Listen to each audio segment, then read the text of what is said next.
అందరికీ జై భీమ్. చరిత్రలో నిలిచిపోయే విధంగా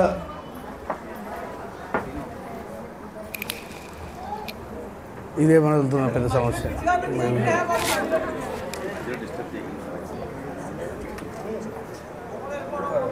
బాబాసాహెబ్ అంబేద్కర్ గారి విగ్రహాలు 192 దేశాలలో మెల్లిమెల్లిగా చేరుకుంటున్నటువంటి సందర్భంలో మరి బాబాసాహెబ్ అంబేద్కర్ గారి పూర్తి సపోర్టర్, అంబేద్కర్ గారికి తల్లిగా, అంబేద్కర్ గారికి సహచరిగా, ఒక స్నేహితురాలిగా ప్రతి క్షణం అంబేద్కర్ గారిని సపోర్ట్ చేస్తూ తెర వెనుకాలే ఉండి ఏ సమాజం కోసమైతే తన త్యాగం ఉందో ఆ సమాజానికి తను పరిచయం కాకుండా ఉండి వెనకాలే ఉండి బాబాసాహెబ్ అంబేద్కర్ గారికి అహర్నిశలు సపోర్ట్ చేసినటువంటి తాను ఇందాక చాలామంది మాట్లాడుతూ మాతా రమాబాయి తల్లి దళిత జనులకి, అంబేద్కర్ గారిని కూడా చాలామంది దళిత జన ఉద్ధారకుడు, దళితుల నాయకుడు అని మాట్లాడుతున్న వాళ్ళు దయచేసి మీ పద్ధతిని మార్చుకోవాలి. ఈ దేశంలో బాబాసాహెబ్ అంబేద్కర్ గారి యొక్క త్యాగం వల్ల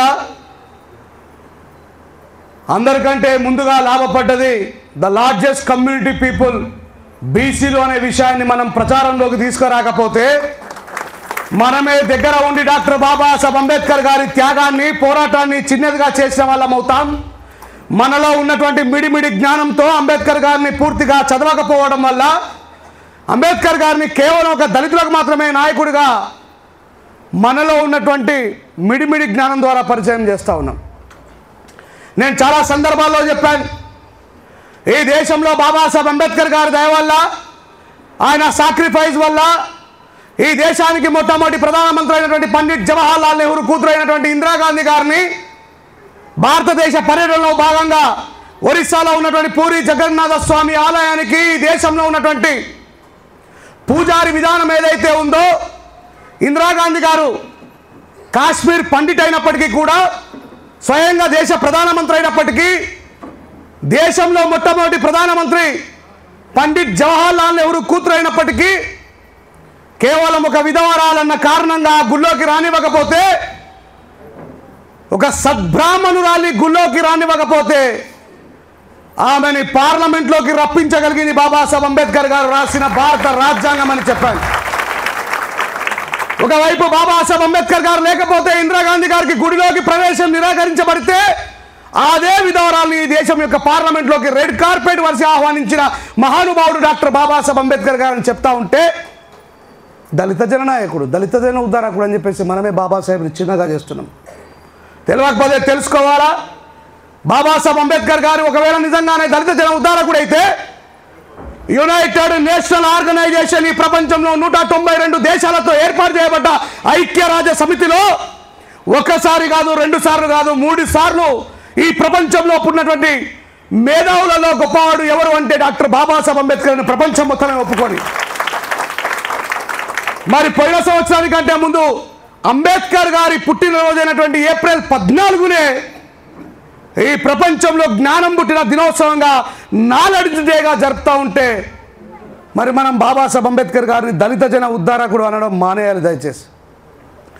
అలాంటి బాబాసాహెబ్ అంబేద్కర్ గారే ఈ దేశంలో నేను ఎవరి పట్లైనా నిర్దయగా ఉన్నానంటే, ఎవరి పట్లైనా నిర్లక్ష్యంగా ఉన్నానంటే, నా వల్ల ఎవరైనా బాధకు గురై నా వల్ల కన్నీటి పర్యంతమైనరు అంటే, నేను నిరభ్యంతరంగా ఎవరికైనా క్షమాపణ చెప్పాల్సి ఉంది అంటే అది కేవలం నా భార్య రమాబాయి తల్లికి అని బాబాసాహెబ్ అంబేద్కర్ గారు అన్నారు.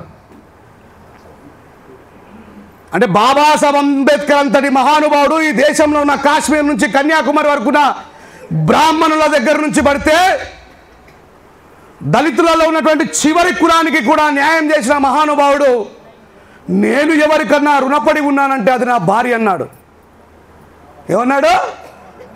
నేను ఎవరికన్నా రుణపడి ఉన్నానంటే, నేను ఎవరికన్నా నిరభ్యంతరంగా క్షమాపణ చెప్పాల్సి ఉందంటే, నేను ఎవరి పట్లైనా నిర్దయగా ప్రవర్తించి ఉన్నానంటే, నా వల్ల ఎవరైనా కన్నీరు పెట్టుకొని జీవితం మొత్తం బతికారంటే అది ఒక్క నా భార్య రమాబాయి అని బాబాసాహెబ్ అంబేద్కర్ గారు మాట్లాడుతూ ఉన్నారు.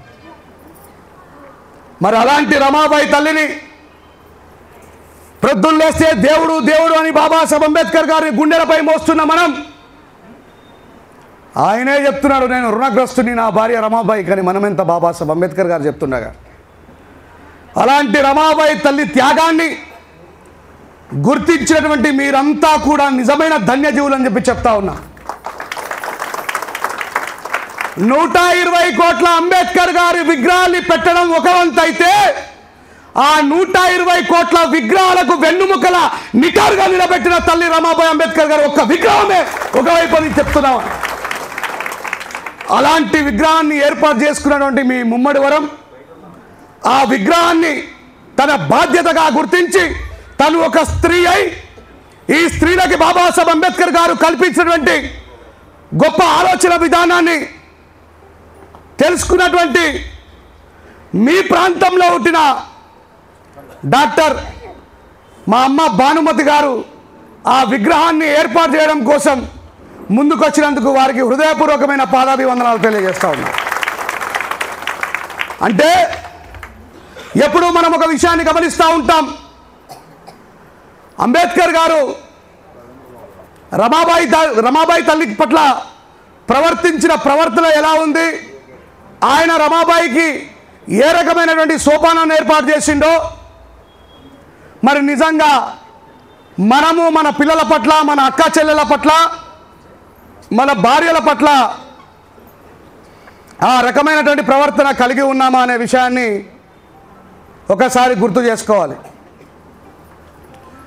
నాకు తెలిసి ఈ 17 సంవత్సరాల రెంజర్ల రాజేష్ చరిత్రలో ఇంతమంది స్త్రీలు బ్లూ కలర్ కట్టుకున్న మీటింగ్ని నా జీవితంలో చూలే ఫస్ట్ టైం నేను చూస్తూ ఉన్నా. నేను మొట్టమొదటిసారిగా ఈ కాకినాడకి ఒక సభకు వచ్చినప్పుడు ఫస్ట్ టైం రజనీ మేడం గారిని ఇంకా తనతో పాటు 2-3 సహచరులను చూసిన. తన మాటల్లో ఆవేదన, తన మాటల్లో నిజాయితీ, తన మాటల్లో ఈ సమాజానికి ఏదో చేయాలన్నటువంటి ఆతృత, తన మాటల్లో నిర్భయంగా మాట్లాడగలిగే పటిమ నేను చూసి అనుకున్నా, ఇలాంటిది తెలంగాణలో నక్సలైట్ భావజాలం అంటే తుపాకీకి ఎదురు నిలబడి మాట్లాడే వీర వనితలు మాత్రమే మాట్లాడతారు, కానీ బ్లూ కలర్ చీర కట్టుకున్న ఒక వీర వనితను నేను చూసినాను. తద్వారా ఆమె వాళ్ళందరూ కలిసి ఏర్పాటు చేసుకున్నటువంటి మాతా రమాబాయి ఫౌండేషన్ గురించి విని చాలా ఆనందం వేసింది.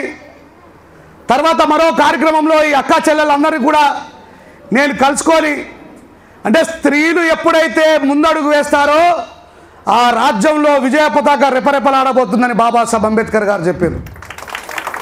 చూడండి, మీరు ఏ సమాజంలోనైతే స్త్రీలు ముందడుగు వేస్తారో ఆయా కమ్యూనిటీలు కావచ్చు, ఆయా సమాజం కావచ్చు ముందుకు పోతుంది.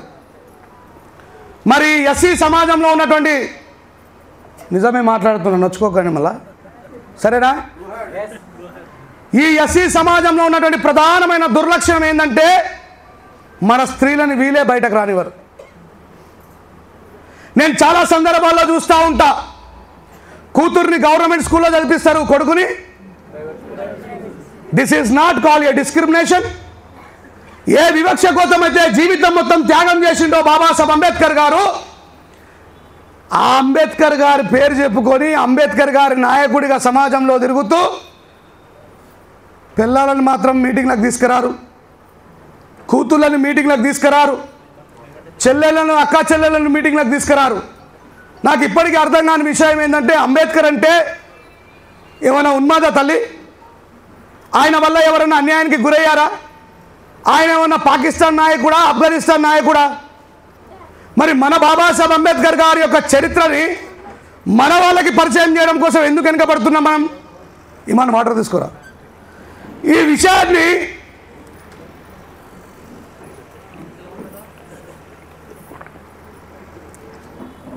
మన లోపల నుంచే మార్పు రావాలి. మనకున్నటువంటి ప్రధానమైన సమస్య మన స్త్రీలకు చేయూతనివ్వకపోవడం. ఇందాకే మేడం మాట్లాడుతూ బాధపడతా ఉన్నారు. ఏమని బాధపడ్డదమ్మా? ఎవరు ఆమెని కామెంట్ చేసిండ్రు అని. అవునా కాదా? ఒక చిన్న ఎగ్జాంపుల్ చెప్తా. షోరూంలో నుంచి ఒక కొత్త బండిని తీసుకొని వచ్చినాం. దాన్ని తిప్పితే రాళ్ళ దెబ్బలు, మొలలు, ముళ్ళు కుచ్చుతాయా? ఇంట్లో షోకేస్ కోసం పెట్టుకుంటే డ్యామేజ్ అవుతుందా? తిప్పితే డ్యామేజ్ అవుతుందా? ఇంట్లో షోకేస్గా పెడితే డ్యామేజ్ అవుతుందా? మీ సంఘం ఈ సమాజం యొక్క అభ్యున్నతి కోసం తిరుగుతున్నంతసేపు మిమ్మల్ని అట్లాగే ఒర్రే వాళ్ళు, ఈ డ్యామేజ్ చేసే వాళ్ళు ఎవరైతే ఉన్నారో, మిమ్మల్ని నిరాశకు నిస్పృహకు గురి చేసే వాళ్ళు ఎవరైతే ఉన్నారో, వాళ్ళు ఏమి పని చేతగాక ఇంట్లో కూర్చొని ఇట్లా రాలేస్తూ ఉంటారు. ఏం చేస్తూ ఉంటారు? కానీ మీ గమ్యంలో ముందుకు పోతున్నప్పుడు అలాంటి రాళ్ళు ఏడే ఉంటాయి? ఏడబడ్డాయో ఆనే ఉంటాయి. కానీ మీరు ముందుకు పోతూ ఉండాలి. 17 సంవత్సరాల క్రితం ఇదే కరపత్రంలో, ఇలాంటి కరపత్రంలో ఎక్కడో కింద ఉండేది నా పేరు, గాయకుడు రేంజర్ల రాజేష్ అని. ఈరోజు ఎక్కడికి వచ్చింది? ప్రధాన వక్తలో ఉన్నానా లేదా? ఎవడో నన్ను మాట అన్నానో, నన్ను బాధ పెట్టడానో ఆ రోజే నేను అక్కడ ఆగిపోయి ఉంటే ఈరోజు ముమ్మడి వారి కార్యక్రమానికి నేను వచ్చేవన్నా? దయచేసి ఒక చిన్న కథ చెప్తా. ఒక అడవిలో జంతువులు, పశుపక్షాదులు అన్నీ కలిసి జీవిస్తూ ఉన్నాయట. అన్నీ సస్యశ్యామలంగా బ్రతుకుతున్నటువంటి అడవికి ఎవడో నిప్పు పెట్టాడట. నిప్పు పెడితే ఏమవుతుంది? అడవి ధ్వంసం అయిపోతుంది. తర్వాత ఏం చేయాలా? ఫ్లాట్లు పెట్టుకుని డబ్బులకు అమ్ముకోవాలి. అవునా? కానీ ఇప్పుడే విచ్చేసినటువంటి అన్నగారు రవీంద్ర బాబు గారిని స్టేజ్ మీదకి రావాల్సిందిగా కోరుతున్నాం. గట్టిగా మీ చప్పట్ల మధ్యలో.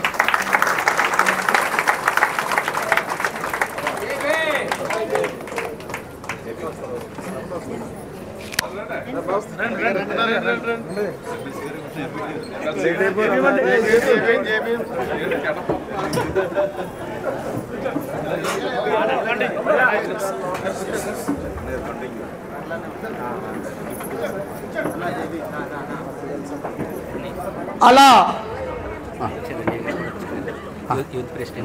నాకు తెలియదు, పిలవండి. State Ambedkar youth president Shri Chiranjeevi గారిని కూడా వేదిక అలంకరించవలసిన కోరుచున్నాం సార్. అలా అప్పటి వరకు తాము జీవించినటువంటి వాళ్ళ యొక్క అడవి సంపదను, వాళ్ళు జీవించినటువంటి నిర్మాణాలని, వాళ్ళ యొక్క రాజ్యాన్ని ఎవరో వచ్చి తగలబెడతా ఉంటే దాంట్లో ఉన్నటువంటి జీవులన్నీ కూడా ప్రాణభయంతో పరిగెడుతున్నాయట. సింహాలు, ఏనుగులు, ఎలుగుబంట్లు, ఒంటెలు, జిరాఫీలు అన్నీ పారిపోతూ ఉంటే ఒక చిన్న పిచ్చుక మాత్రం అప్పటి వరకు తాము జీవించినటువంటి ఆ సముదాయాలని కాపాడడం కోసం ఒక పిచ్చుక ప్రయత్నం చేస్తూ ఉందట. ఆ పిచ్చుక చేస్తున్నటువంటి ప్రయత్నాన్ని చూసి మిగతా జంతువులు, పక్షులన్నీ కూడా నవ్వుకుంటున్నాయట. ఏం చేస్తుంది మరి పిచ్చుక? ఆ అడవిని ఆర్పడం కోసం పక్కనే పారుతున్నటువంటి నదిలో నుంచి తన నోట ఒక్కొక్క చుక్కని ఖర్చుకొని ఆ దావాలంలా వ్యాపిస్తూ కాలబెడుతున్నటువంటి ఆ నిప్పు పైన ఒక్కొక్క చుక్క వేస్తూ ఉందట. అప్పుడు ఆ పిచ్చుక చేస్తున్న ప్రయత్నాన్ని చూసి జంతువులలో అన్నిటికంటే పెద్దగా ఉండేది ఏంది? జిరాఫీ. ఆ జిరాఫీ అంటుందట, ఓ పిచ్చుక, అడవిలో నిలబడితే నా మెడ చెట్ల కంటే కూడా పెద్దగా ఉంటుంది. నేను ప్రాణభయంతో పారిపోతున్నా.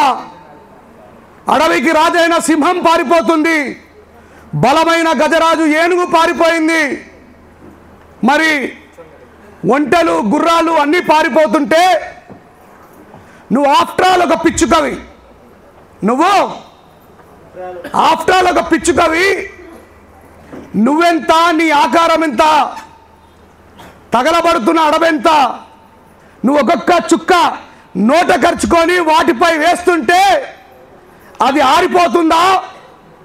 నువ్వు కాలిపోతావు, నువ్వు కబాబ్ అయిపోతావు. నువ్వు మాలాగా రక్షించబడాలంటే మాతో పాటు పారిపోయి రా అన్నది. ఎవరంటున్నారు ఈ మాట? ఆ అడవిలో బలవంతురాలైన ఏనుగు, పెద్దదైన జిరాఫీ, రాజైనటువంటి సింహము, బలమైన పులి, ఈ అడవిలో బలమైన అన్ని పారిపోతున్నాయా, ప్రయత్నం చేస్తూ ఉన్నాయా? మరి ప్రయత్నం చేస్తున్నది ఎవరు? అప్పుడు ఆ పిచ్చుక చెప్పిందట, నా సామ్రాజ్యము, నా నాగరికత, నా సంపద, నా హక్కులని ఎవడో చిచ్చుపెట్టి మంట పెడతా ఉంటే ప్రాణభయంతో అడవిలో అందరికంటే పెద్దవాళ్ళుగా, బలవంతులుగా, మేధావులుగా చిత్రీకరించబడ్డ మీరంతా ప్రాణభయంతో పరుగు పెడుతున్న మీరు పిరికి పందలు, నేను ఒక్కదాన్ని ప్రయత్నిస్తున్నా చూడండి. ఎవడైనా ఈ అడవి చరిత్ర రాసినప్పుడు మీరు పారిపోయిన పిరికి పందలుగా, నేను తిరుగుబాటు చేసిన యోధుడిగా మాత్రమే నా గురించి రాస్తారు.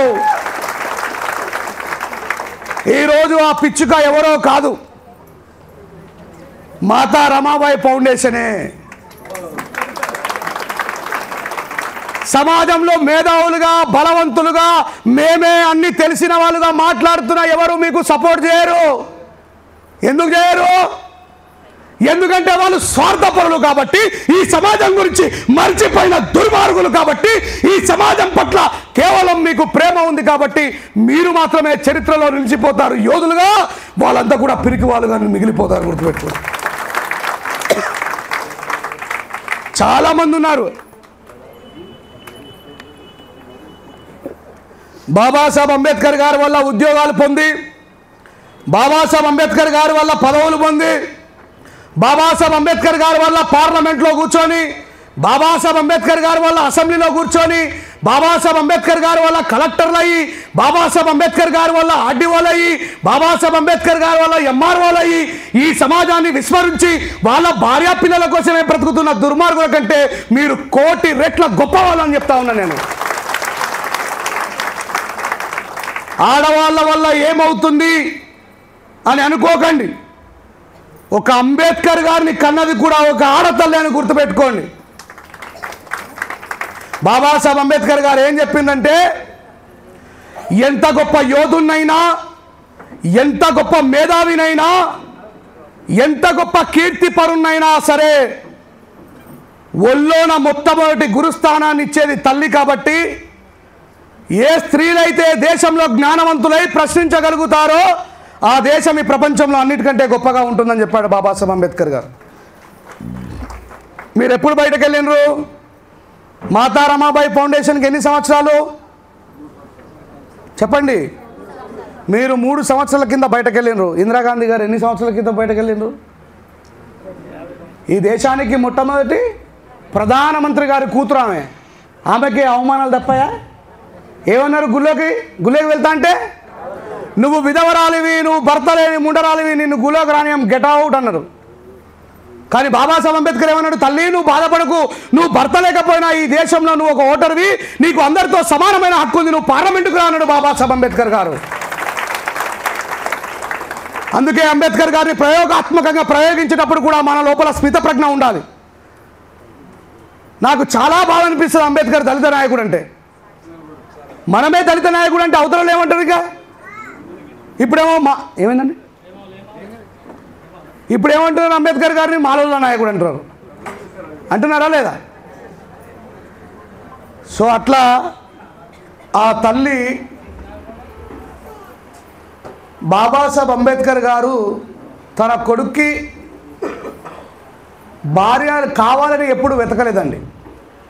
అంబేద్కర్ గారికి భార్య కావాలని వెతకలేదు. బాబాసాహెబ్ అంబేద్కర్ గారి తండ్రి సుబేదార్ మేజర్గా పనిచేస్తున్న ఒక సైనికుడు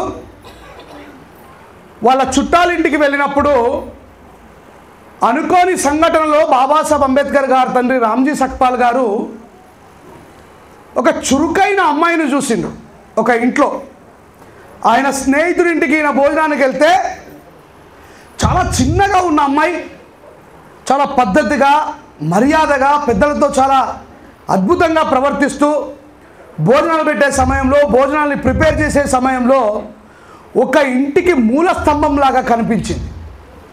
ఒక ఇంటికి మూల స్తంభంలాగా కనిపించింది. అప్పుడు ఆమె వయసు కేవలం 9 సంవత్సరాలు మాత్రమే. ఎన్ని సంవత్సరాలు? 9 సంవత్సరాల వయసులో ఉన్నటువంటి ఈ అమ్మాయి ఇంత పద్ధతిగా, ఇంత సంస్కారవంతంగా, ఇంత అర్థవంతంగా, ఇంత గొప్ప గుణము కలిగి ఉన్నది ఈ అమ్మాయి అని ఆమెలో ఉన్నటువంటి ఆ సంస్కారాన్ని చూసినటువంటి రామ్జీ సక్పాల్ గారు ఈ అమ్మాయిని నా ఇంటికి కోడలుగా చేసుకోవాలన్న ఆలోచన ఎవరికి వచ్చింది? రామ్జీ సక్పాల్ గారు బాబాసాహెబ్ అంబేద్కర్ గారి తండ్రికి వచ్చింది. బాబాసాహెబ్ అంబేద్కర్ గారికి తెలియదు ఈ ముచ్చటేది కూడా. తీరా బాబాసాహెబ్ అంబేద్కర్ గారికి, బిడ్డ నేను చాలా చక్కనైన అమ్మాయిని చూసా, చాలా బాగా నచ్చింది, సుగుణవంతురాలు, గుణవంతురాలు, ఆ అమ్మాయిని నీకు ఇచ్చే పెళ్లి చేస్తా అంటే ఈ ప్రపంచంలో డాక్టర్ బాబాసాహెబ్ అంబేద్కర్ గారు అమితంగా ప్రేమించే వ్యక్తి వాళ్ళ నాన్నగారు. ఎందుకంటే బాబాసాహెబ్ అంబేద్కర్ గారికి చిన్న వయసులోనే వాళ్ళ అమ్మ చనిపోయింది, భీమాబాయి. అయితే తండ్రి మాటని ఎప్పుడు కూడా జవదాటని గొప్ప చరిత్రకారుడు ఎవరైనా ఉన్నారంటే అది బాబాసాహెబ్ అంబేద్కర్ గారు మాత్రమే, గుర్తుపెట్టుకోండి. తీరా ఇరు కుటుంబాలు ఒప్పుకొని వారిద్దరికి పెళ్లి చేయాలని నిర్ణయిస్తాయి. మరి వీళ్ళ పెళ్లి పందిరి, పెళ్లి యొక్క హాలు ఏంటంటే చేపల మార్కెట్. ఆ చేపల మార్కెట్లో అందరూ చేపలు అమ్ముకొని పోయిన తర్వాత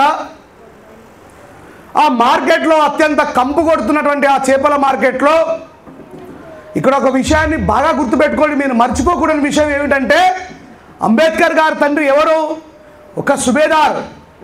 అంబేద్కర్ గారి తండ్రి ఒక సుబేదార్ అయినా వాళ్ళ దుస్థితి ఎలా ఉంది? వాళ్ళకి ఏ గుడిలోకి పోయి పెళ్లి చేసుకునే హక్కు లేదు, ఏ మారమ్మ చెట్టు కిందనో, ఏ పోచమ్మ చెట్టు కిందనో, ఏ ఎల్లమ్మ చెట్టు కిందనో పోయి పెళ్లి చేసుకునే స్వేచ్ఛ లేదు వాళ్ళకి.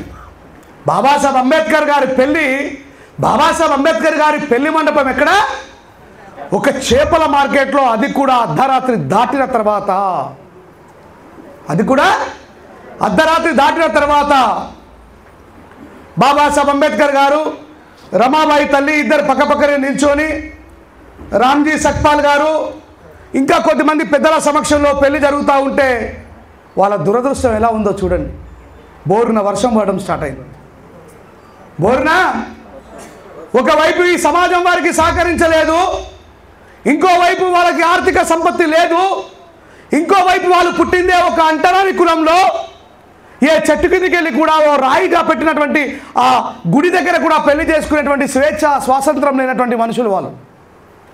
మళ్ళీ బాబాసాహెబ్ అంబేద్కర్ గారు ఒక సుబేదార్.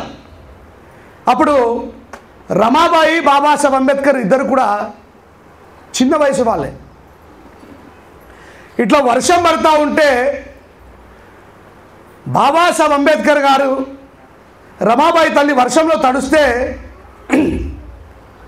వర్షంలో తడుస్తున్న డాక్టర్ బాబాసాహెబ్ అంబేద్కర్ గారి ముఖానికి వర్షముని పడకుండా చేయి అడ్డు పెట్టింది ఆ తల్లి.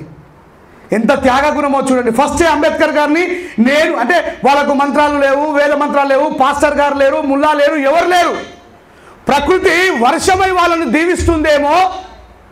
అంబేద్కర్ గారు, నేను వేద ఇతిహాస మంత్రాల ప్రకారము, శాస్త్రాల ప్రకారము మీరు నన్ను పెళ్లి చేసుకుంటున్నారో లేదో తెలియదు, కానీ నేను ఇంత చిన్న వయసులో మీకు కాబోయే సహచరునట, ఇగో ఆ వర్షం నుంచే మీకు తోడుగా మిమ్మల్ని కాపాడుతున్నానని ఆ తల్లి నుదుటి మీద చేయబెట్టి భాష చేసింది బాబాసాహెబ్ అంబేద్కర్ గారికి.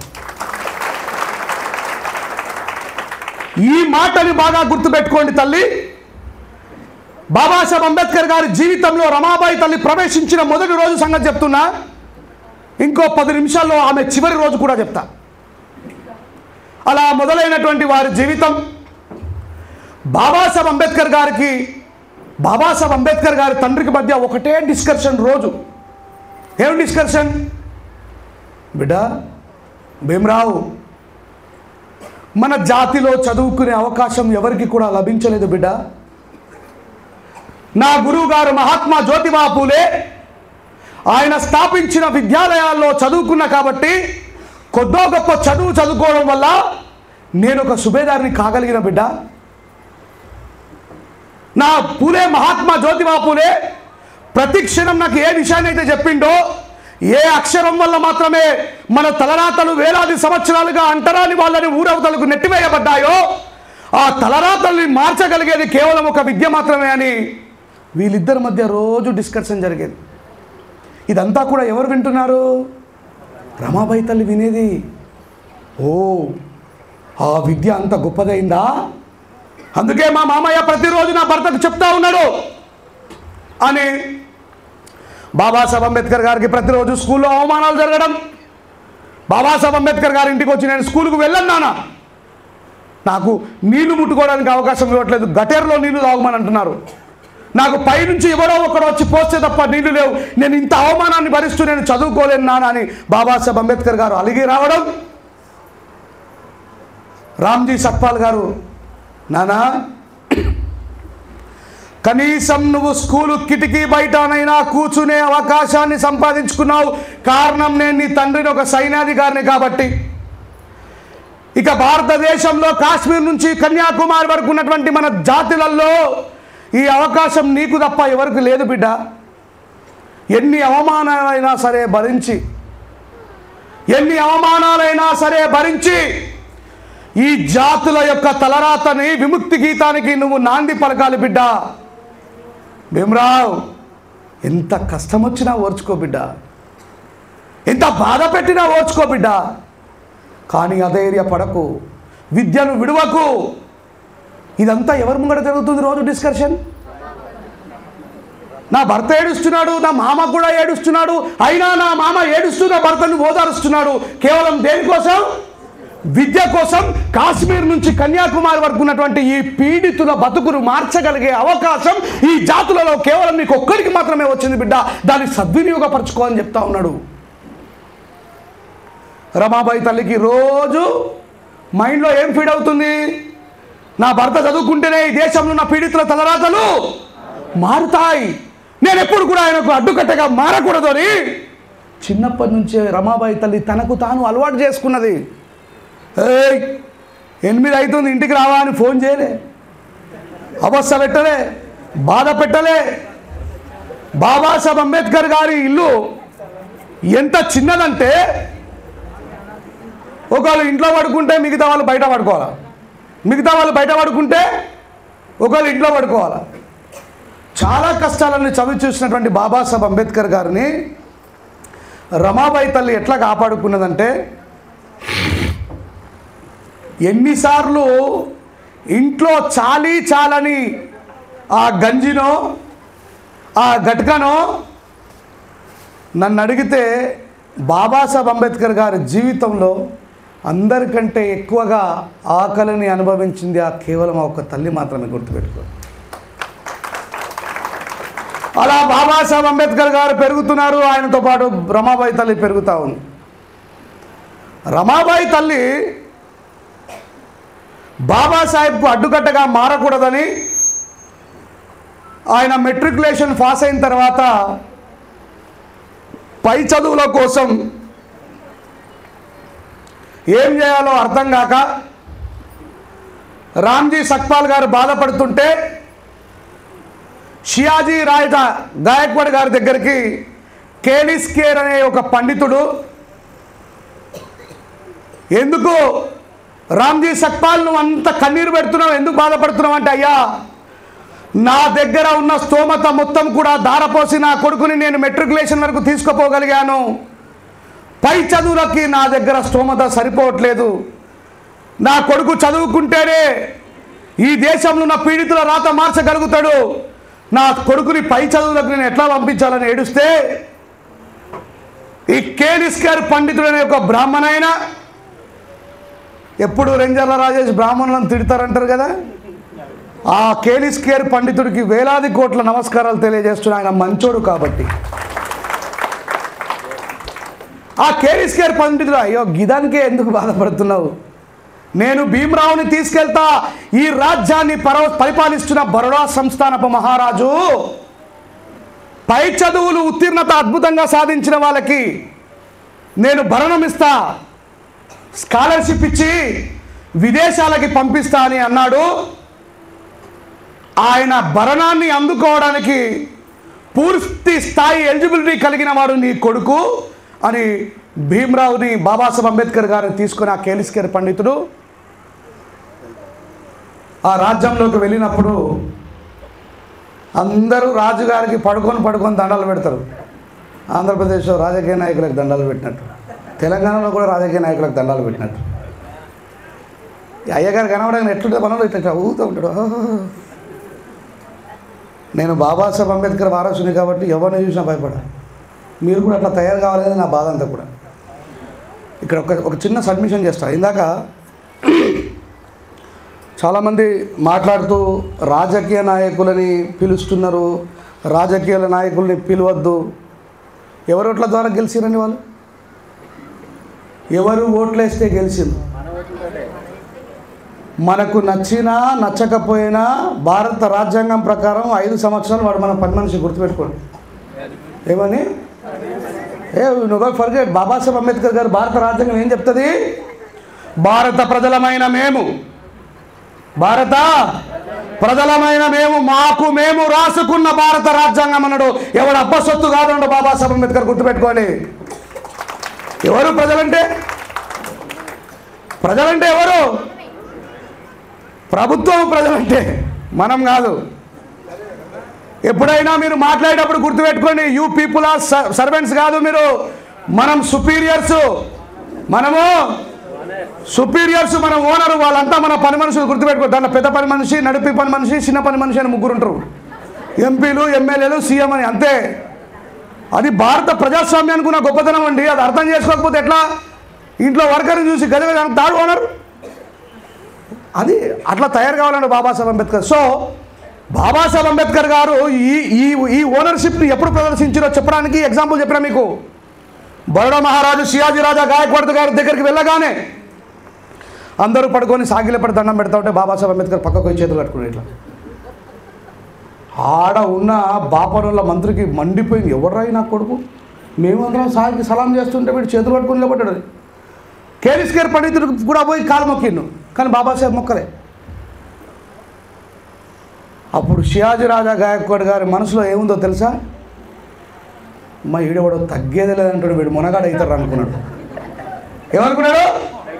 వీడెవడో తగ్గేదే లేదనుకుంటాడు, వీడు పక్క చరిత్రకారుడు అవుతారా, వీడు మునగాడు అవుతారా అని చెప్పేసి అనుకున్నాడు. అప్పుడు బాబు నువ్వు ఎందుకు వచ్చినావు వీడికని అడిగిండు. ఎవరు? రాజుగారి మంత్రి. ఎవరు అడిగిండు? బాబు నువ్వు ఎందుకు వచ్చినావు వీడికి అన్నాడు. బాబాసాహెబ్ ఏమన్నాడు తెలుసా? నన్ను ఎందుకు తీసుకొచ్చిన వీడికి అన్నాడు. ఆ సెల్ఫ్ రెస్పెక్ట్ కావాలా మనకు. ఏమన్నాడు? నన్ను ఎందుకు తీసుకొచ్చారు బాయ్ మీరు వీడికి, నాకే తెలియదు అన్నాడు. అప్పుడు కేర్ పండితుడి భీమరావు షియాజీ రాజా గాయక్వాడ్ గారు ఈ బరోడా సంస్థానానికి మహారాజు. మా ఎస్సీ ఎస్టీ బీసీ అప్పుడు వేరు, శూద్రాతి శూద్రులలో ఎవరైనా మంచి చదువు చదువుకున్న వాళ్ళు దూర విద్య కోసం విదేశాలకు వెళ్ళే వాళ్ళు ఉంటే వాళ్ళకు భరణం ఇస్తానని మాట ఇచ్చిండు. ఆ భరణాన్ని అందుకునేటువంటి అర్హుడు నువ్వు, అందుకే తీసుకొచ్చినా అంటే ఆ భరణాన్ని అందుకోవాలంటే ఏం అర్హత కావాలని బాబాసాహెబ్ అంబేద్కర్ అడిగిండు. వాడు నీ అమ్మ వీడు తగ్గుతలేడు ఎవరు అనుకున్నాడు ఆయన. అంటే నువ్వు నిజంగా విదేశాలకు వెళ్ళి చదువుకునేటువంటి జ్ఞాన సంపన్నుడువా కాదన్నది చెకింగ్ చేస్తాడు నిన్ను అని అడిగిండు. ఏమన్నాడు? నువ్వు విదేశాలకు వెళ్ళి చదువుకోగలిగిన జ్ఞాన సంపన్నుడువా కావా అని నేను చెక్ చేస్తారంటే ఐఎమ్ రెడీ అడగమన్నాడు. అప్పుడు ఆయనని కొన్ని పద్యాలు, కొన్ని సారాంశాలు, కొన్ని వివరణాత్మకమైనటువంటి మాటలు అడిగితే బాబాసాహెబ్ అంబేద్కర్ టకా సమాధానం చెప్తే షియాజీ రాజా గాయక్వాడ్ గారు వెంటనే సంతకం పెట్టి ఈ అబ్బాయికి ఖచ్చితంగా ఎలిజిబుల్ ఉంటుంది, ఈయనని విదేశాలకు పంపించడానికి నేను స్కాలర్షిప్ ఇస్తానన్నాడు. చాలామంది తెలుసుకోవాల్సిన విషయం ఏంటంటే షియాజీ రాజా గాయక్వాడ్ గారు విదేశాలకు బాబాసాహెబ్ అంబేద్కర్ గారు వెళ్ళడానికి ఆర్థిక సహాయం చేసిన మాట నిజమే అయినా మనల్ని మాట్లాడుతుంటారు కదా, ఛత్రపతి సాహు మహారాజు వాళ్ళ తాత షియాజీ రాజా గాయక్వాడ్ లేకపోతే బాబాసాహెబ్ అంబేద్కర్ ఉత్తరాని అంటారా? ఆయన స్కాలర్షిప్ వల్లే, ఆయన స్కాలర్షిప్ భిక్ష వల్లే అంబేద్కర్ బతికినని మాట్లాడుతున్న వాళ్ళకి చెప్తా ఉన్నా, అరే of mind fellows, Babasaheb Ambedkar గారితో తిరిగి అగ్రిమెంట్ చేయించుకున్నాడు షియాజీ రాజా గాయక్వాడ్. నాయనా, నువ్వు ఏ జ్ఞానాన్ని అయితే అర్జించడానికి నువ్వు విదేశాలకు వెళ్తున్నావో, తిరిగి వచ్చిన తర్వాత 12 సంవత్సరాలు నువ్వు నేర్చుకున్న జ్ఞానాన్ని ఈ సమాజానికి దారపోయాలనే అగ్రిమెంట్ మీద స్కాలర్షిప్ ఇచ్చిన విషయాన్ని గుర్తుపెట్టుకోండి.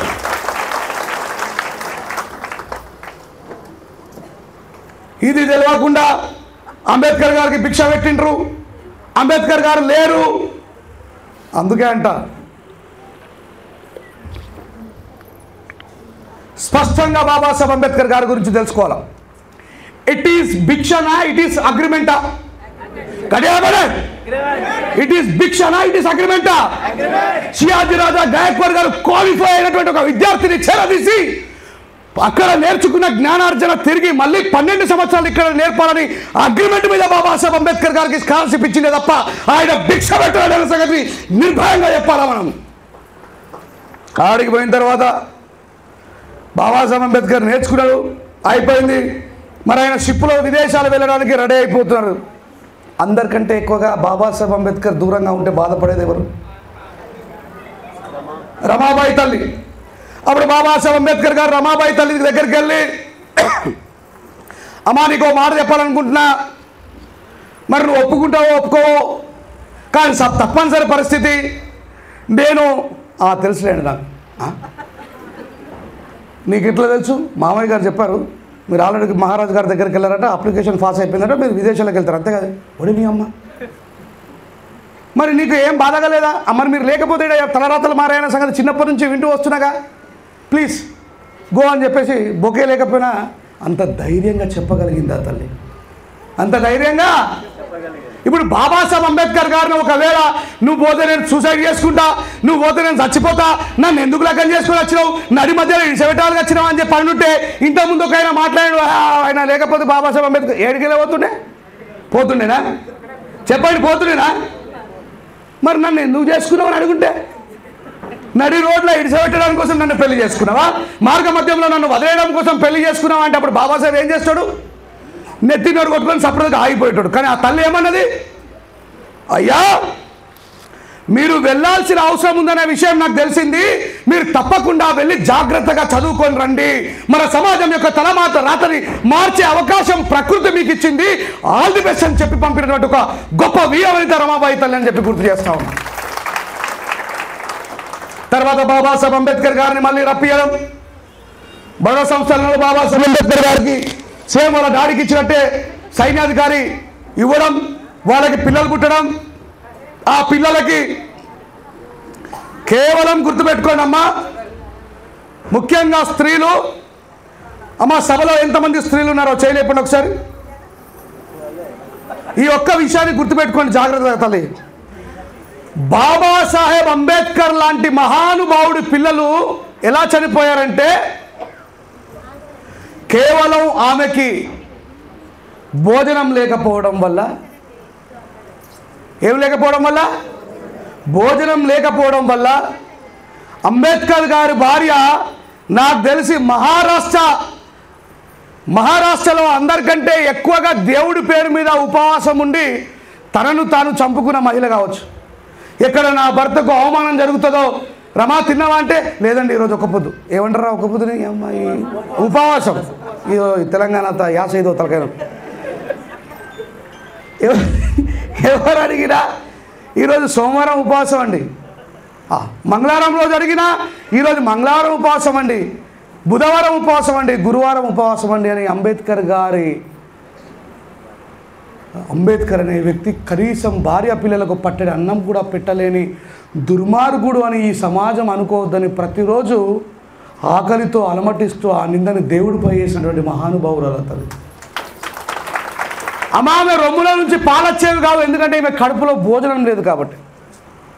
ప్రతి క్షణం ఆ పిల్లల యొక్క పెదాలు ఆరిపోయేవాట. బాబాసాహెబ్ అంబేద్కర్ గారు ఒక సందర్భంలో వాళ్ళిద్దరు మాట్లాడుకుంటే చెప్తారు, ఏ తల్లైనా కన్న బిడ్డకు కనీసం పట్టెడు పాలు ఇవ్వలేకపోతే అంతకంటే దుర్మార్గమైన జీవితం ఉంటుందమ్మా. ఆమెకు కడుపులో అన్నం లేక, రొమ్ములో నుంచి పాలు రాక ఆ పాల కోసం ఆ పిల్లలు ఏడ్చి ఏడ్చి ఏడ్చి ఏడ్చి ఏడ్చి ఆమె ఒళ్ళోనే మరణించిపోయారమ్మ. ఏ తల్లైనా తన కన్న బిడ్డల్ని కాపాడుకోవడానికి ఎంత కష్టపడుతుంది, కానీ ఆమె దగ్గర వేరే మార్గం ఉందా? చనిపోయే చివరి క్షణంలో కూడా నోట్లో తల్లి రొమ్మును పెట్టుకొని చచ్చిపోయిన దుర్మార్గమైన జీవితాన్ని జీవించిన బాబాసాహెబ్ అంబేద్కర్ గారి పిల్లలు. పాలు రాకపోయినా ఆ తల్లి నోట్లోనే పెట్టింది.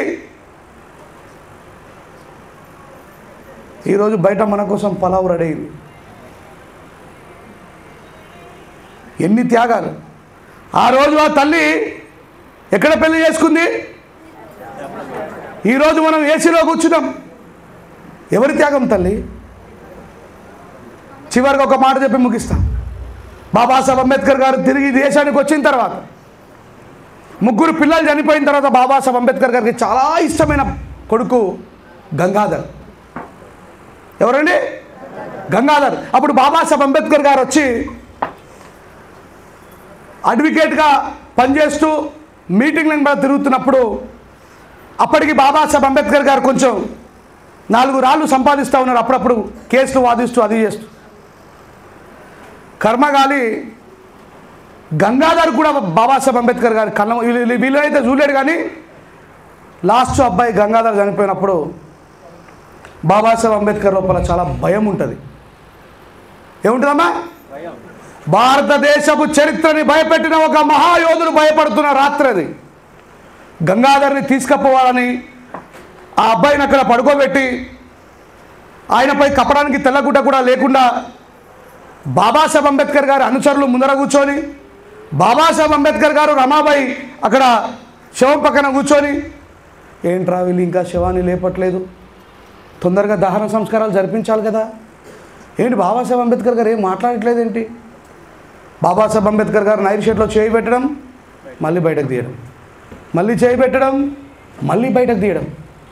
అప్పుడు అంబేద్కర్ గారిని చాలా సంవత్సరాల నుంచి అనుసరిస్తున్న అనుయాయులకు అర్థమైంది ఏంటంటే, అంబేద్కర్ గారి జేబులో చిల్లి గవ్వలేదు. అయ్యో, నా కన్న కొడుకు మీద కప్పడానికి తెల్లగుడ్డ కొనడానికి కూడా డబ్బు లేదు, నా భర్త యొక్క మర్యాద అమర్యాద కావద్దు అని ఆ 9 సంవత్సరాల వయసులో ఆ చేపల మార్కెట్లో ఆ తల్లికి వాళ్ళ తల్లిదండ్రులు కొనిచ్చినటువంటి కొత్త చీరల నుంచి కొంగును చింపుకొని వచ్చి ఆ కన్నబిడ్డ పైన తను కొనుక్కున్న మొట్టమొదటి చీరను తీసుకొని వచ్చి కప్పింది రమాబాయి తల్లి. ఎక్కడైనా అలా భర్త ఇజ్జత్ పోయేటట్టు ప్రవర్తించిందా అమ్మా? ఎక్కడైనా అంబేద్కర్ చూడండి, అంత దుఃఖంలో కూడా ద ఫ్యాక్షన్ ఆఫ్ సెకండ్లో అంబేద్కర్ గారి ఆలోచనలు అర్థం చేసుకునేది ఆ తల్లి. ఓ, మా ఆయన దగ్గర డబ్బులు లేవు, ఈ అబ్బాయి పైన కప్పడానికి తెల్లగుడ్డ లేదు, కొత్త గుడ్డ కప్పాలి కాబట్టి నేను ఒకసారి కట్టుకున్నాను నా జీవితంలో ఆ చీర అని చెప్పి ఆ చీరల నుంచి కొంగుని చింపుకొని వచ్చి కప్పింది. అప్పుడు బాబాసాహెబ్ అంబేద్కర్ గారు కుమిలి కుమిలి ఏడుస్తారు. దుఃఖాన్ని తట్టుకోలేక 32 డిగ్రీలు చేసిన నేను, 9 PhDలు చేసిన నేను, భారతదేశాన్ని 200 సంవత్సరాల పాటు బానిసత్వంలోకి నెట్టినటువంటి బ్రిటిష్ వాళ్ళు, బ్రిటిష్ రాజులు, సామంతులు కూడా నన్ను చూస్తే భయపడుతున్న ఈ రోజులలో నా కన్న కొడుకు తెల్లగుడ్డ కూడా కప్పాలని దుస్థితిలో జీవిస్తున్న నా భార్య, ఈ సమాజం నన్ను చూసి ఏమనుకుంటుందో అని బాబాసాహెబ్ అంబేద్కర్ గారు వెక్కి వెక్కి ఏడుస్తారు. తీరా గంగాధర్ శవాన్ని తీసుకొని కప్పెట్టేసి ఇంటికి వచ్చిన తర్వాత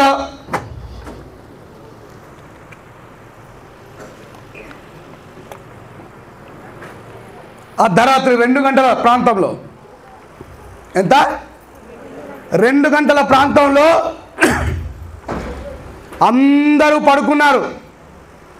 ఒక్క రమాబాయి తల్లి ఆ రూమ్లో నుంచి వాయిస్ మాత్రమే ఏడుస్తూ వినబడుతుంది.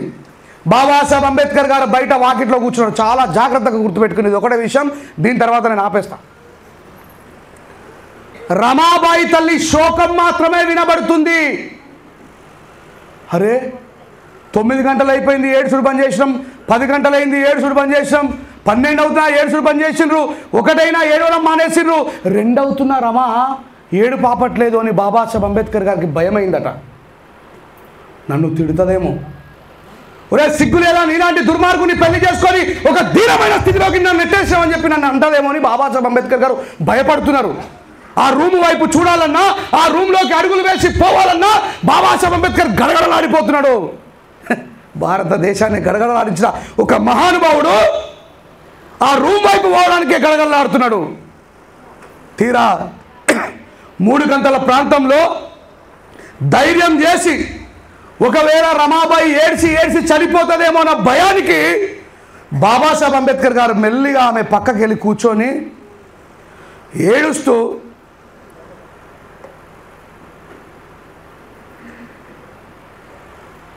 రమా, ఒక దుర్మార్గుడైన భర్తని ఎందుకు పెళ్లి చేసుకున్నాను అనుకుంటున్నావా? ఇన్ని సంవత్సరాలు కానీ జీవితంలో కష్టం తప్ప ఏ రోజు కూడా పట్టడి అన్నం పెట్టలేకపోయినా, ఒక మంచి చీరను కూడా కొనియలేకపోయినా నీకు ఇలాంటి దుర్మార్గుని ఎందుకు పెళ్లి చేసుకున్నా అని చెప్పేసి అనుకుంటున్నావా రమా? నన్ను క్షమించు అని ఆమె ఒళ్ళో తలబెడతాడు బాబాసాహెబ్ అంబేద్కర్ గారు. అప్పుడు ఆ తల్లి ఏమని చెప్తుందో తెలుసా అమ్మ? సాహెబ్ సాహెబ్, ఎవరి కోడళ్ళని మర్చిపోయినరా? ఏ వారసత్వం యొక్క రక్తాన్ని పంచుకొని పుట్టిందో మర్చిపోయినరా? నేను సుబేదార్ రామ్జీ సక్పాల్ కోడల్ని, నేను మహర్ వంశం యొక్క రక్తాన్ని పొలికి పుచ్చుకున్నటువంటి రమాని. నేను నా పిల్లలు చనిపోయినందుకు ఏడవట్లేదు సాహెబ్. మన ఇంట్లోనే ఇంత దీనమైన దుస్థితి ఉంటే ఈ దేశంలో ఉన్న ప్రజల్ని మీరు తప్ప ఇంకెవరు కాపాడతారని బాధపడుతున్నానే తప్ప నేను మన ఇంటి కోసం కాదు సాహెబ్ అని మాట్లాడుతున్నా తల్లి. ఈరోజు భారతదేశంలో ఉన్నటువంటి ఎస్సీ ఎస్టీ బీసీ మైనార్టీల జీవితాల్లో వెలుగు రావడానికి కారణమైనటువంటి ఈ తల్లి గురించి సర్వము దానపోసి ఈ దేశంలో ఉన్న పీడితులందరి కోసం నాయకత్వాన్ని వహించి బ్రిటిష్ వాళ్ళతో ఈ దేశపు మనువాదులతో కొట్లాడిన బాబాసాహెబ్ అంబేద్కర్ గారి గురించి మనకే తెలియకపోతే ఎంత దీనమైనటువంటి దుఃఖంలో, ఎంత దీనమైనటువంటి దుస్థితిలో కూడా ఎంత గొప్పగా మాట్లాడింది ఆ తల్లి. అందుకే చెప్పిన స్త్రీలు తలుచుకుంటే ఏదైనా సాధించగలుగుతారన్నాడు డాక్టర్ బాబాసాహెబ్ అంబేద్కర్ గారు. గుర్తుపెట్టుకోండి, బాబాసాహెబ్ అంబేద్కరే ఈ దేశానికి ధైర్యం అయితే ఆ బాబాసాహెబ్ అంబేద్కర్ భయపడి పిరికి వాళ్ళగా ఆమె వల్ల తలబెట్టుకొని పడుకున్నాడంటే ఆమె ఎంత గొప్ప దేశాన్ని, ఎంత గొప్ప శక్తివంతులు అర్థం చేసుకోండి. అందుకే రమాబాయి తల్లికి నేను క్షమాపణ చెప్పాలన్నాడు బాబాసాహెబ్ అంబేద్కర్ గారు. బాబాసాహెబ్ అంబేద్కర్ గారు నేను రమాబాయికి క్షమాపణ చెప్పాలన్నాడు. చివరిగా ఒక మాట చెప్పి ముగిస్తా. బాబాసాహెబ్ అంబేద్కర్ గారు భారత రాజ్యాంగాన్ని రాయాలనేటువంటి ఆకాంక్షతో అంబేద్కర్ గారిని వద్దు అని ఈ దేశంలో ఉన్నటువంటి మనవాదులంతా కూడా ఆపే ప్రయత్నంలో రమాబాయి తల్లికి చివరి గడియలు, ఇందాక అన్నగారు మాట్లాడుతూ పూర్తి విశ్లేషణ చేయలేకపోయినా దానికి కంక్లూజ్ ఇస్తా. రమాబాయి తల్లికి భయంకరమైన ఎనిమి పేషెంట్ అంటే ఇంకా గదే లొట్టపేసింది, రక్తం లేదు, బువ్వ లేదు, రక్తం లేదు, ఏడగలు ఉంటుంది. రమాబాయి తల్లికి భయం అవుతా ఉన్నది. 6-7 నెలలు అవుతున్నది. ఈయన బీహారు, ఉత్తరప్రదేశ్, ఆంధ్రప్రదేశ్, కర్ణాటక, తమిళనాడు అని దేశమంతా తిరుగుతున్నాడు. అరే నా దగ్గరికి ఎందుకు వస్తలేడు? నేను టాబ్లెట్ వేసుకున్నానా అని ఎందుకు అడుగుతలేడు? రమా నువ్వు భోజనం చేసావా అని చెప్పి ఎందుకు అడుగుతలేడు అని బాబాసాహెబ్ అంబేద్కర్ గారి దగ్గర పనిచేసిన రత్తుకు చెప్తుంది ఒక మాట. రత్తు,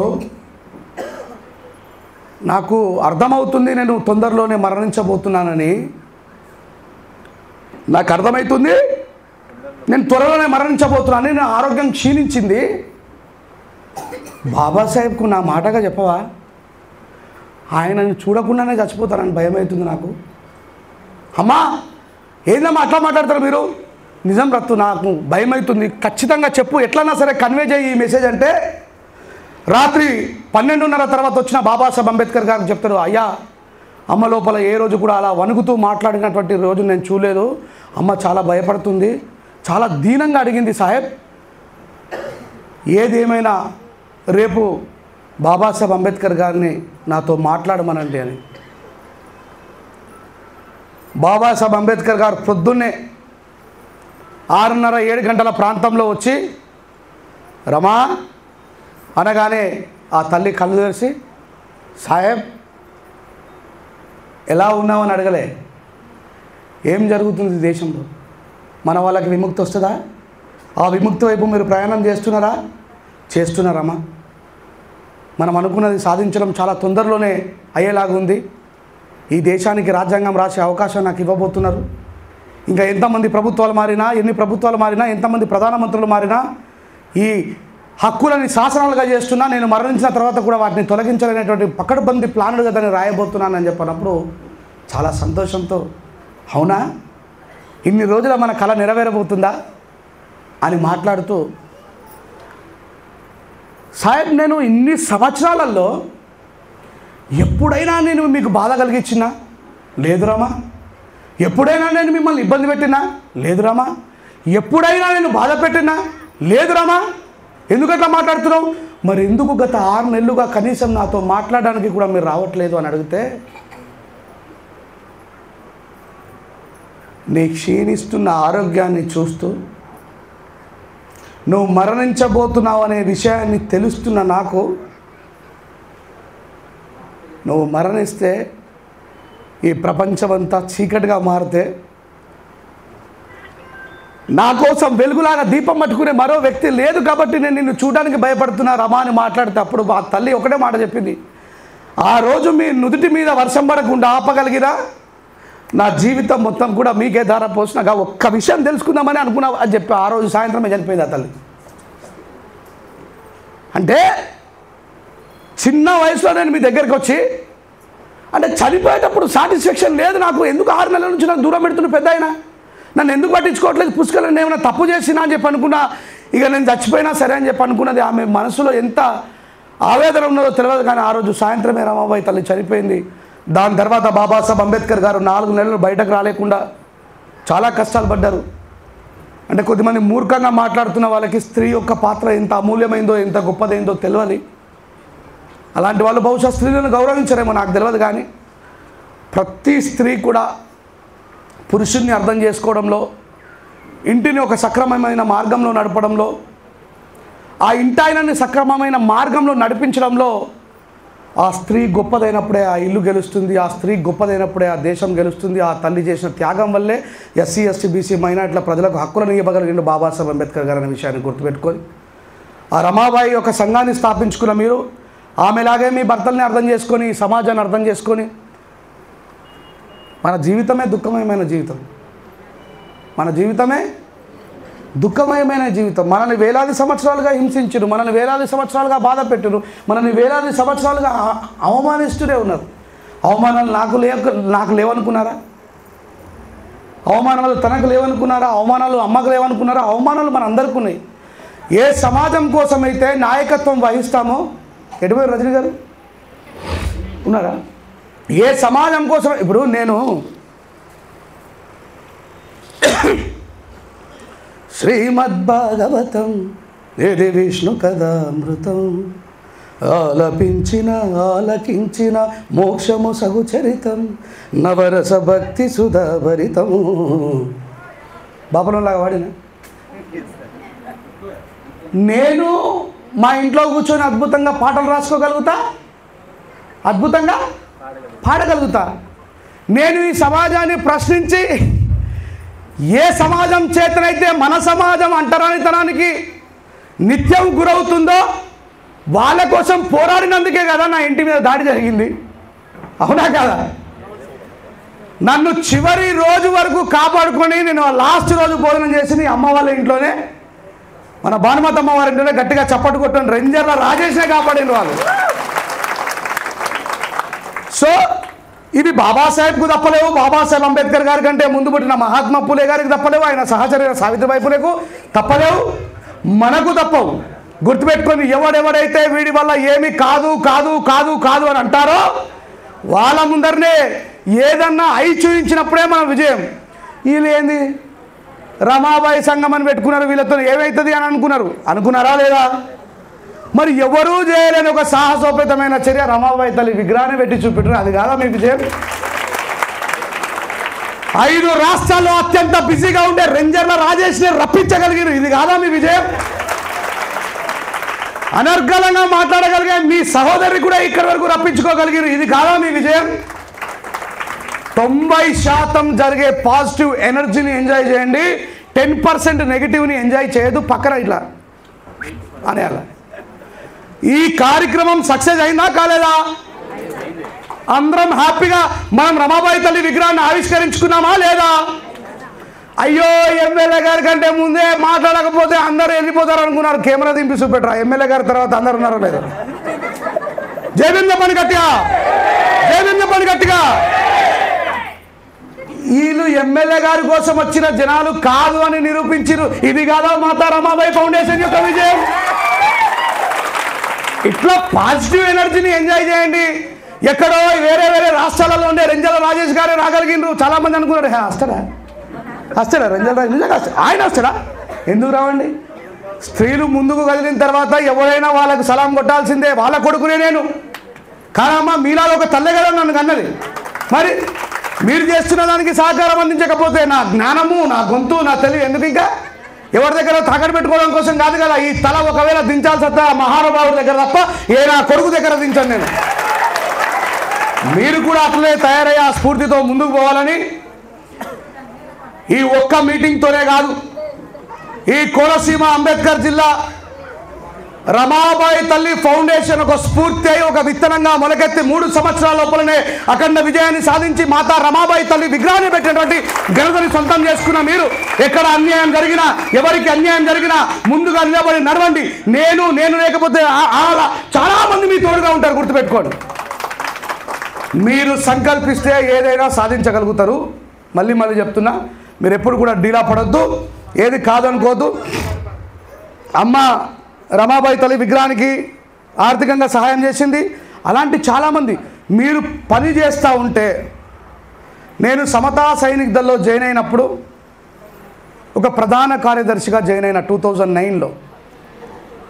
ఎప్పుడు 2009లో ప్రధాన కార్యదర్శిగా జాయిన్ అయిన నేను తెలంగాణ స్టేట్ ప్రెసిడెంట్గా పనిచేసిన, ఉమ్మడి రాష్ట్రానికి వైస్ ప్రెసిడెంట్గా పనిచేసిన, తర్వాత దక్షిణ భారతదేశానికి వైస్ ప్రెసిడెంట్గా పనిచేసిన, ఇప్పుడు సమతా సైనిక్ దళ దక్షిణ భారతదేశ అధ్యక్షుడిగా పనిచేస్తున్నా. ఎక్కడైనా నా గొంతును తగ్గించానా ఇన్ని సంవత్సరాలలో?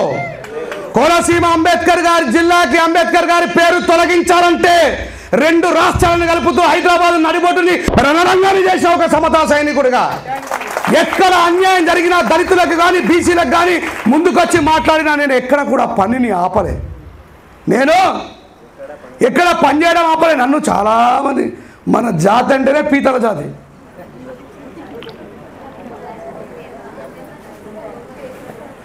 అర్జున్ గారు చెప్పిన ఒక గొప్ప మాట నాకు బాగా నచ్చింది. ఆమె government employee, I have some boundaries.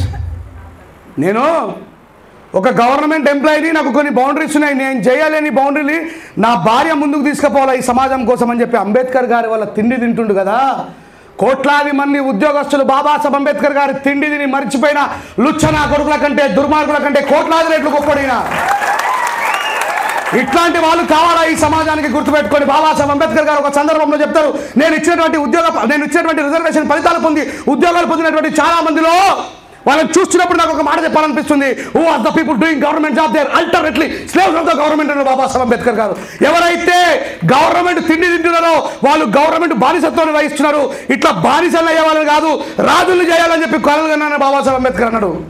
కానీ నేను చూసిన చాలా మందిలో who was the people doing government job, they are alternately slaves of the government కాదు. ఆయనలో ఉన్న ఆలోచనని ఆయన భార్య రూపంలో ఈ సమాజానికి అందించే వాళ్ళు కూడా వచ్చిందనే విషయాన్ని గుర్తుపెట్టుకోండి. అట్లా కలిసికట్టుగా పోరాడితే చాలామందికి ఆకలి అవుతుంది లోపల. ఎంత కోపానికి వస్తున్నారో కానీ తినని వాళ్ళు తిన్నోళ్ళు కాదు. ఇప్పుడు మీ తిన్నోళ్ళకి ఏముంటుందంటే ఇంకా గంట సేపు మాట్లాడినా వినే ఓపిక ఉందా లేదా? మీకు ఉందా లేదా? కానీ ఆకలి అవుతున్న వాళ్ళ కడుపు మండుతుంది, అది నాకు తెలుస్తుంది. సో నేను కంపల్సరీ ఏం పాట పాడాలి? నాతో మీరు వాడతా అంటే వాడతా. నేను ఒకసారి వినండి. నేను నిన్న ప్రొద్దున 6 గంటలకు మా ఇంట్లో నుంచి బయలుదేరితే నేను వచ్చేసరికి ఎంత అయింది రజని మేడం? 11 అయింది. 6 గంటలకు మా ఇంట్లో నుంచి బయలుదేరితే ఇక్కడికి రావడానికి 11 అయింది. అంటే ఎన్ని గంటలు? 6 to 6 12. అందుకే గొంతు బొంగురిపోతుంది నిద్రలేక. నా గొంతు బొంగురిపోతుంది ఎప్పుడైనా చూసిరా? ఇట్లా నేను మాట్లాడితే ఎట్లుంటుంది? అయినా సరే నా సంకల్పం నెరవేరాలని ఆశతో ఉన్నా. నాకేం అడ్డుకట్లు కావు. కార్లో కూర్చున్నా, ఇట్లా కూర్చున్నా, అట్లా కూర్చున్నా, అనుకున్నది చేరే దిశగా సాగాలంటే చాలా అడ్డంకులు వస్తాయి. ఇందాక ఎవరో అక్క మాట్లాడుతూ బాలకృష్ణకు చెల్లెలాగా మాట్లాడింది. ఎవరామె? మన వైస్ ప్రెసిడెంట్ రమాబాయి తల్లి అక్క. ఒకసారి లేవు, గట్టిగా సపోర్ట్ కొట్టాలి ఆమె. ఏమన్నది? మమ్మల్ని ఆపే ప్రయత్నం చేస్తే మీరు అనుకున్న దానికంటే మించి సాధించి చూపిస్తామన్నది. అట్లా కావాలా మనల్ని అందరూ గుర్తుపెట్టుకోండి. అక్క, మీ వెనుక మీ తమ్ముడిగా, మీ అన్నగా నేనుంటే 5 రాష్ట్రాలు ఉన్నట్టే గుర్తుపెట్టుకోండి. చిన్న చిన్న ఊరకుక్క పిల్లల కోసం మీరు సమాధానాలు చెప్పొద్దు. మీరు బాబాసాహెబ్ అంబేద్కర్ గారు వారసులు అనే విషయాన్ని గుర్తుపెట్టుకోండి. మాట్లాడుతున్నవాడు మాట్లాడుతూ అక్కడే ఉంటాడు. వాడు చూస్తుండగా 3 సంవత్సరాల్లోనే తల్లి విగ్రహం పెట్టిన వాళ్ళు. ఇందాక ఆయన మాతా రమాబాయి ఫౌండేషన్ పేరు మీద ఒక ఏంటది అది కట్టిస్తానన్నాడు. సో అంటే మీరు ఐక్యతగా ఉంటే రాజకీయ నాయకులు మీకు సలాం కొడతారు, గుర్తుపెట్టుకోండి. ఐక్యత చాలా గొప్పది. అందుకే బాబా ఈరోజు మన ఐక్యతను ఎట్లా చెల్లాచెదురు చేస్తున్నారో మీరు చూస్తూ ఉంటాం. సో దానికోసం వేరే నేను ఇక్కడ మాట్లాడితే ఓహో మాట్లాడినాయో రంజల్ రాయస్ అంటారు. ప్రతి ఒక్కరికి సమానం చెప్తాం. బాబాసాహెబ్ అంబేద్కర్ గారు వారసులు ఎవరికి భయపడరు. నేనైతే నా జీవితం మొత్తం కూడా మనువాదులకి ధీటైన సమాధానం ఇచ్చినా, మనువాదులతో నిరంతరం పోరాటం చేసినా. ఏం చేస్తారు? లోటపీసు చచ్చిపోతాం అందరం. ఎవరైనా బతుకుతారా అమ్మా చివరి దాకా? చావడానికంటే ముందు ఏం చేసినామనే చరిత్ర, ఆ పిచ్చుక వారసత్వాన్ని నేను కూడా కొనసాగించిన. అందుకే నేను ఎవరికి భయపడరు. సో మీరు అట్లా అందరూ ముందుకు పోవాలని, మీ పిల్లలకి కూడా బాబాసాహెబ్ అంబేద్కర్ గారి విధి విధానాలు చదివించాలని. అంబేద్కర్ గారిని చదివితేనే ప్రజ్ఞావంతులం అవుతాం. అంబేద్కర్ గారి చదువు వేరు, మనం చదువుకునే చదువు వేరు. ఉద్యోగాని కోసం చదువుకునే చదువు వేరు, ఉద్యమాల కోసం చదువుకునే చదువు వేరు. గుర్తుపెట్టుకోండి.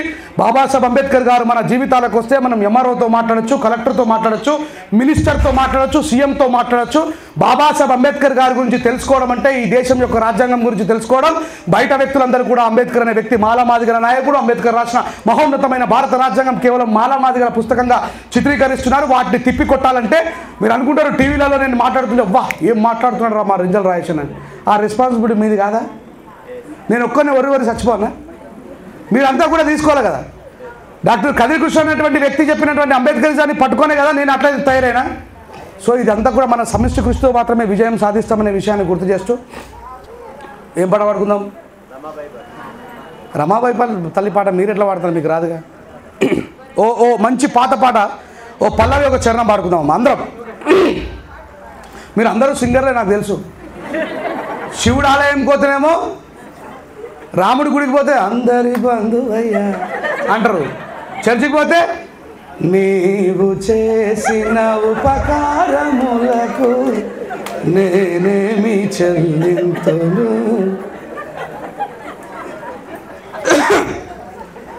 మంచి మంచి మల్లెలేరి మల్లె పూల దండాలల్లి. అందరు చప్పట్లు కొట్టురు వాడాలి. చప్పట్లు ఎట్లా కొట్టాలంటే,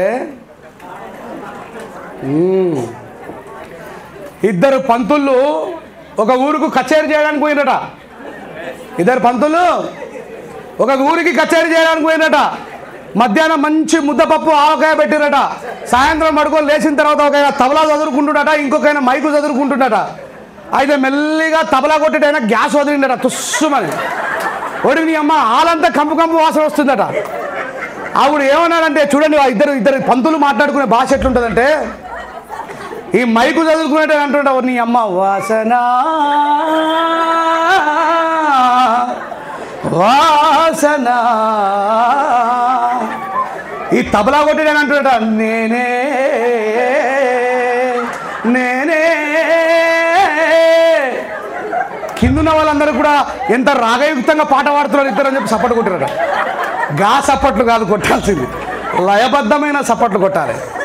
చలో రెడీయా? జై భీమ్. మంచి మంచి మల్లెలేరి మల్లె పూల దండాలల్లి. చాలా మొండోని, మీ వాయిస్ రాకపోతే నేను ఆపనే ఆప. మంచి మంచి మల్లెలేరి మల్లె పూల దండాలల్లి. వాళ్ళతో వాడిపించడమే మన లక్ష్యం. మంచి మంచి మల్లె లేరి మల్లె పూల దండాలల్లి అంటే మొగోళ్ళు సపోర్ట్ కొడతలేరు, మీరు అభయాస్తం తీసుకున్నారా? మీరు కొట్టరా? అరే స్త్రీలు మన అక్కలు మన చెల్లెలే అంత అద్భుతంగా కొడుతున్నారు, మనమేమో తక్కువనా? తగ్గేదిలే, కొట్టాలి అందరూ. మంచి మంచి మల్లె లేరి మల్లె పూల దండాలల్లి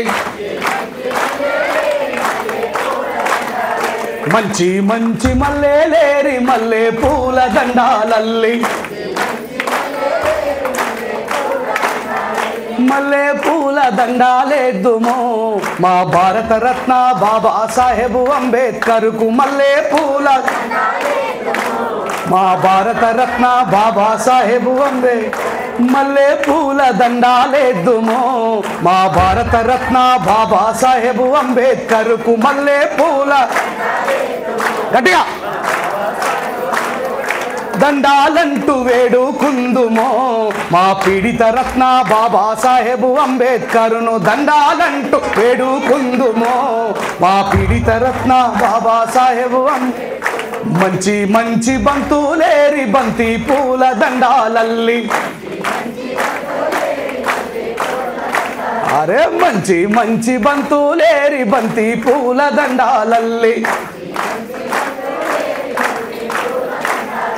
బంతి పూల దండాలేద్దుమో మా భారత రత్న బాబా సాహెబ్ అంబేద్కర్కు